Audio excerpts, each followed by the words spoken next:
How to get a refund on Capcut after USA ban. Let's get started.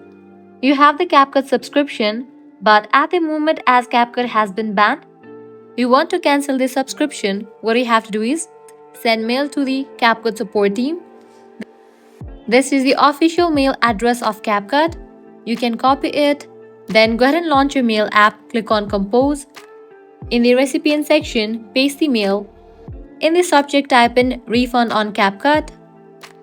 Now over here, you can briefly describe that Capcut has been banned. Now you want to cancel the subscription and get the refund for it.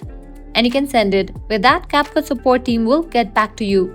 You can have the conversation with Capcut support team. With this, you're gonna get the refund. So this is how you can easily get a refund on Capcut after USA ban. If this guide was helpful, do not forget to like, share and subscribe. Thanks for watching.